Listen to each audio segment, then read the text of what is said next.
Hey everyone, Pete Calandra here. Yesterday, about noon, I took a 90-minute drive over to Bridgeport, Connecticut to the Hartford Healthcare Amphitheater, where I hooked up with my friend Ken Freeman, who's the front of house engineer for TOTO. TOTO's currently out on tour with Men at Work and Christopher Cross doing a summer tour.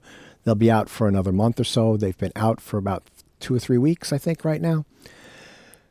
And so Ken graciously showed me his live mixing setup. We did this once before, about 18 months ago. I hooked up with him down in Sunrise, Florida. And so Ken went through everything, and he also showed me a few new things that he has in his setup. He replaced his Avalon preamps and his distressors with a lunchbox that had a bunch of effects processors, which he talks about. And those are mostly used for vocals and bass. And then he has an SSL Buss compressor for some of the drum kit. And anyway, he goes over that in great detail. One caveat about the video is it was 2 p.m. we shot it. And even though there's a covering over the amphitheater, there was still a lot of sunlight that was reflecting off his screen. So what I did to help out people that want to see what he's looking at is I came back during the show, right before the show started. I took a bunch of still photos of his screens, and then I've interspersed them in the appropriate spots in the video. I don't have screenshots for everything he talked about, but for most of them. Anyway, and I stayed afterwards and I saw the concert, and it was enjoyable. Everybody sounded great. And the musicians in TOTO are fantastic players. And Joseph Williams, a great singer. Anyway, if you like this video, give a thumbs up. For more content, please subscribe, and to be notified, ring that bell. Thank you so much for watching. Please leave any comments down below, and please forgive some of my videography. I was using a DJI Osmo Pocket 3, and I still don't quite have the gimbal experience down yet. So in a few spots, it'll be a little bit off, but you'll get the idea. Anyway, thanks again, and let's get right into it. Hi, I'm Ken Freeman with TOTO, and today I'm going to kind of walk you through my routing on my console so you can see how I do things. Everybody does things different. There's no right and no wrong. Engineering is an art form, and just because I do things one way doesn't mean you should. So this is how I found my results with TOTO. And I'll just kind of walk you through my input and my inserts, how I do this.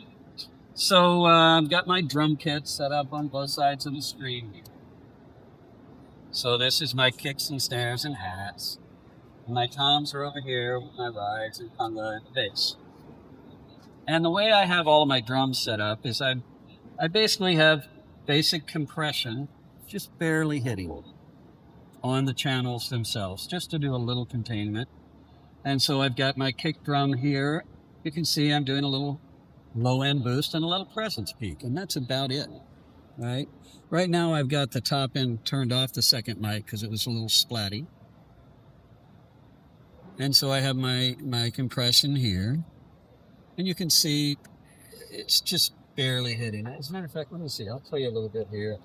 Play it real softly. So this is called Virtual Sound Check, and it's just the last show we did.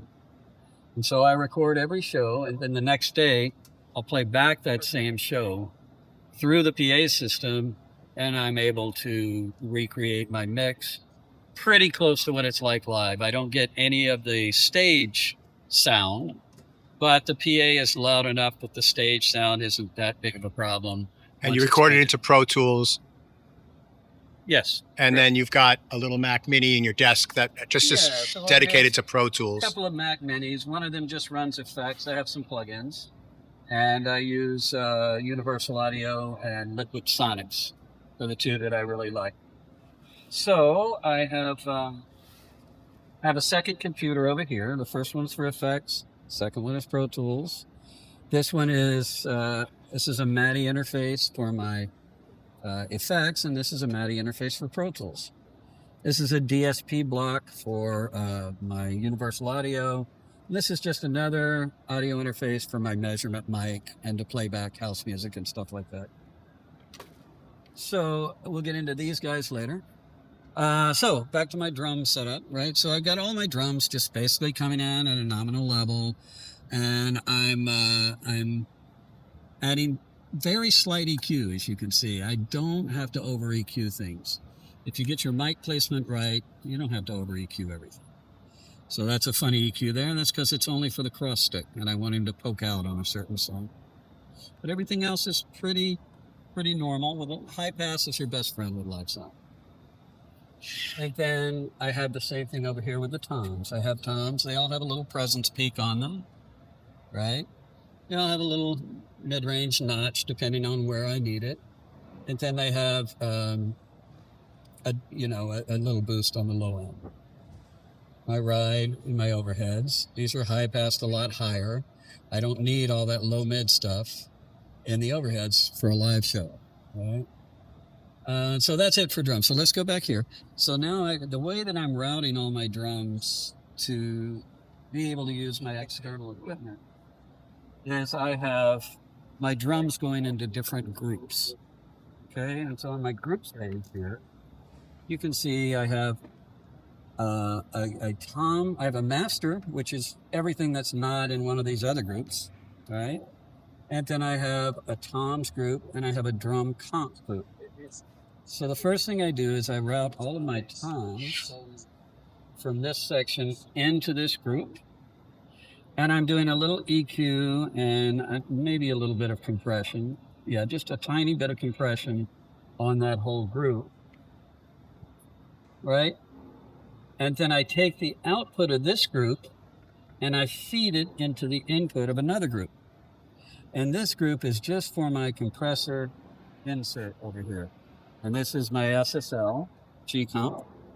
And I use that to squash my drums and to contain them. And so I take my toms and I go into the drum group, into the drum comp. And then I take my snares and I bring them into my drum comp also. Right?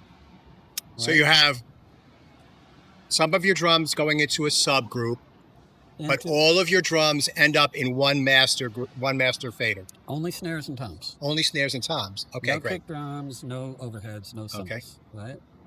And so that way I've got a master compression across all of the drums, except for kick.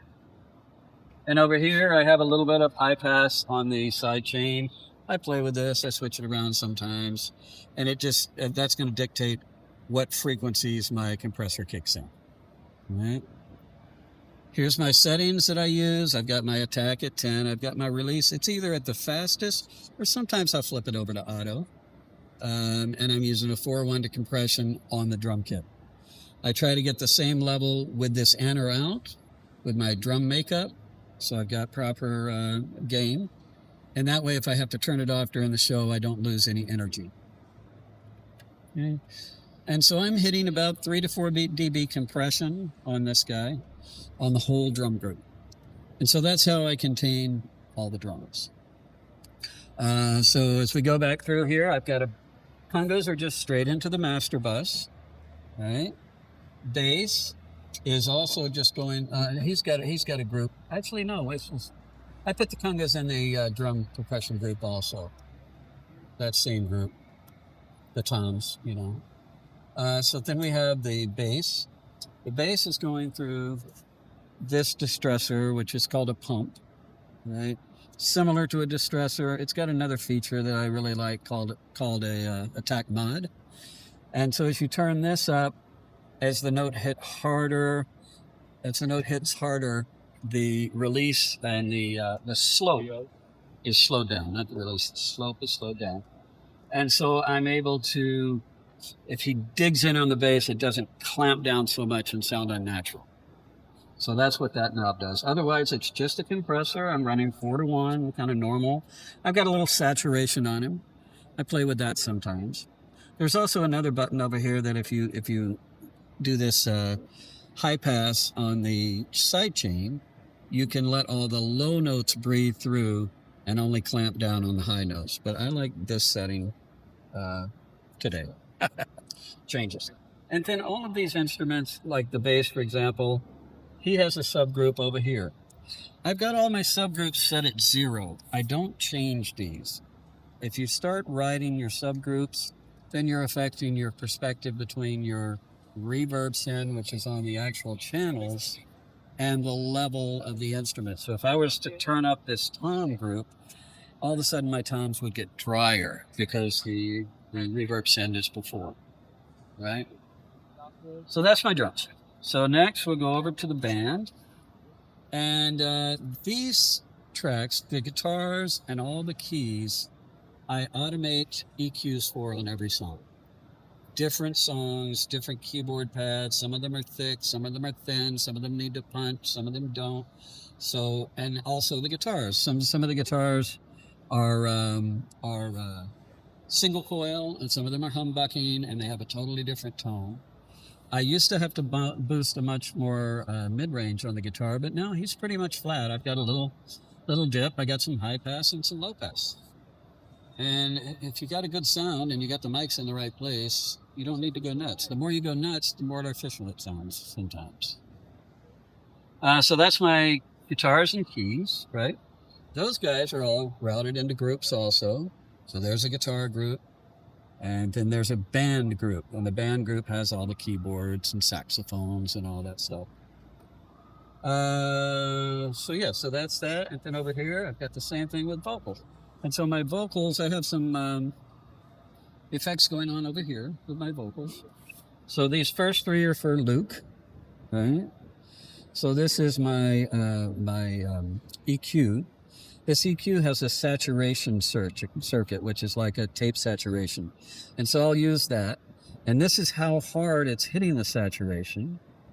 And this is the blend of the saturation, so it's a wet-dry kind of mix.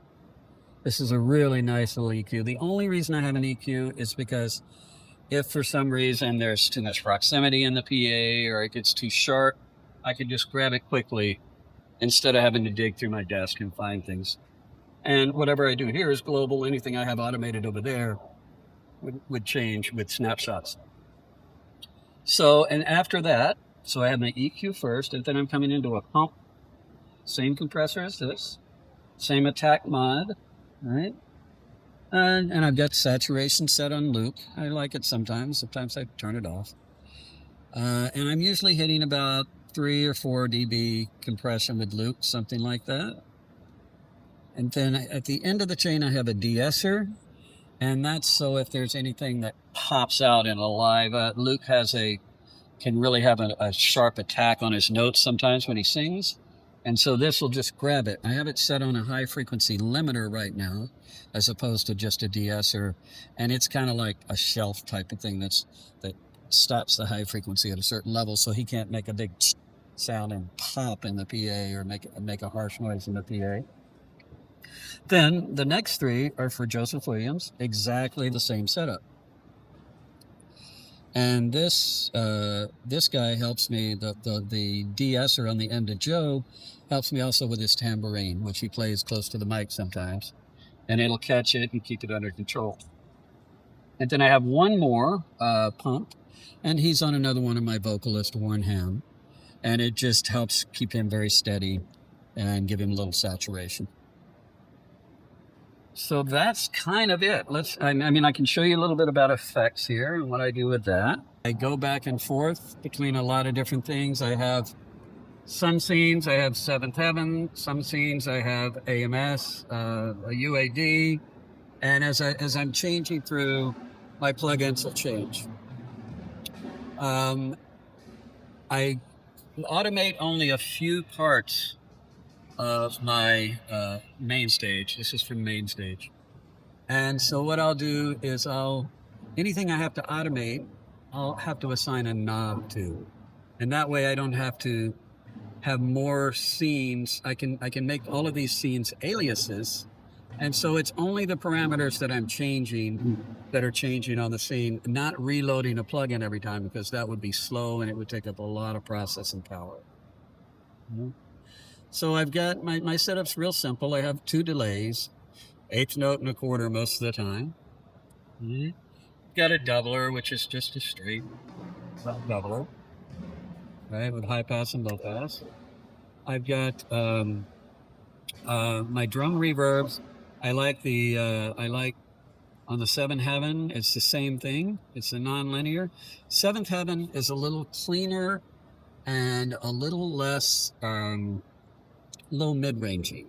It's very transparent, and I love it. It's a great reverb. Sometimes I don't want to be so clean and transparent. Right. Sometimes That's the sample of the Brocasti. Yes. Right. Seventh Heaven is all Brocasti samples. Fantastic stuff. As a matter of fact, I built an entire monitor file for a monitor engineer now, and he's got a dozen Seventh Heaven going to run Brocasti. So again, I go back and forth between whether I want some color. So this is the AMS version, which is dirtier. And so if I'm in a situation like maybe in an arena sometimes, I don't want to add much more dirt because there's already so many tones and things going around the arena that I try to keep it cleaner. So I'll switch over to Seventh Heaven. And then I have a snare plate. Luke's up there. I have a snare plate. And then I have a ballad snare, which is a pre-delay snare, like a ka, right? And so I have a tom room and a tom plate. Then I have a vocal short, vocal long, and a call. And so between all these plugins, I don't have to use any effects on the desk at all. So all of my real-time effects are coming from over there. So at this point, I have to take a break because my band's waiting on me. Yeah, well, thank you so much, Ken. Greatly appreciated. Yeah, absolutely, Pete. One more time with you, absolutely. Yeah, absolutely, Pete.